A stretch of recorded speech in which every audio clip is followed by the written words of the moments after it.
बक्सर के रघुनाथपुर से, जहां पर रेल हादसे के बाद रेल पटरियों को दुरुस्त करने का काम अब युद्ध स्तर पर शुरू कर दिया गया है। हादसे के बाद अप और डाउन दोनों ही लाइनें बाधित हैं। हादसे के बाद अब तक परिचालन इस रूट पर सामान्य नहीं हो पाया है, शुरू नहीं हो पाया है। रेल प्रशासन पटरियों को ठीक करने और डिरेल बोगियों को हटाने के काम में लगातार जुटी हुई है।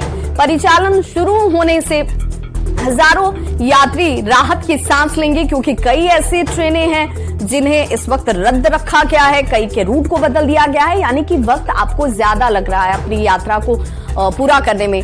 आपको ये बताते चले कि बक्सर के रघुनाथपुर यही वो स्टेशन है जिसकी तस्वीर आप देख पा रहे हैं, जहां पर north east super fast express हादसे का शिकार हो गई थी। ट्रेन की 21 बोगियां पटरी से उतर गई थी। 4 लोगों की दुखद मौत हो गई थी, जिनके लिए राज्य और केंद्र सरकार की तरफ से सहायता राशि का ऐलान किया गया।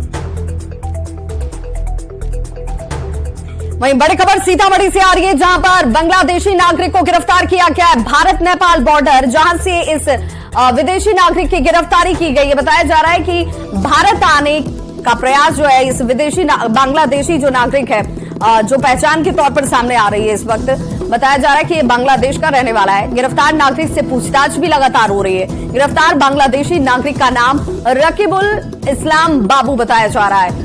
अब इससे पूछताछ की जा रही है। बताया जाता है कि भारत आने का प्रयास इस शख्स की तरफ से नेपाल के रास्ते किया जा रहा था, लेकिन इसे एसएसबी की टीम ने पकड़ा है। रकीबुल इस्लाम बॉर्डर से पकड़ा गया है और अब लगातार उससे पूछताछ की जाती हुई कि आखिर बांग्लादेशी नागरिक भारत में प्रवेश क्यों करना चाह रहा था। दस्तावेजों की भी पड़ताल की जा रही है। भारत नेपाल बॉर्डर से इसकी गिरफ्तारी।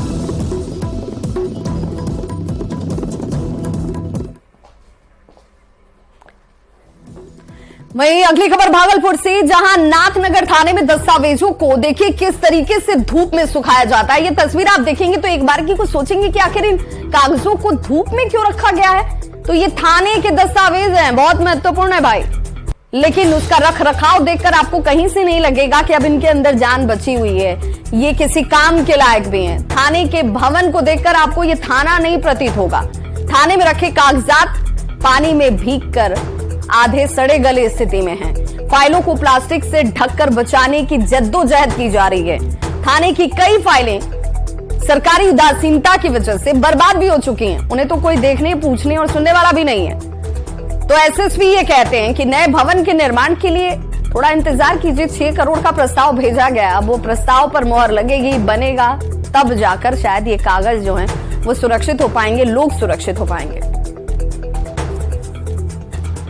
जो सामने जो नाला भी है वो ओवरफ्लो करता है, उसका पानी नाथनगर थाने में इन करता है, जिससे कि कागजातों के रख रखाव में बहुत परेशानी होती है।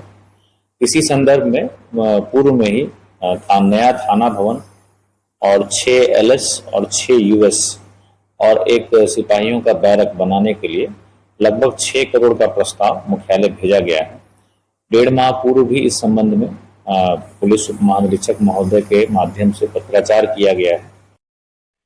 तो देखिए नाथनगर थाने का हाल क्या है, जहां पर दस्तावेजों को कैसे बचाने का प्रयास कर रहा है। अब आप अंदाजा लगाइए कि थाने के जो पुलिस वाले हों, कर्मचारी हों, उन्हें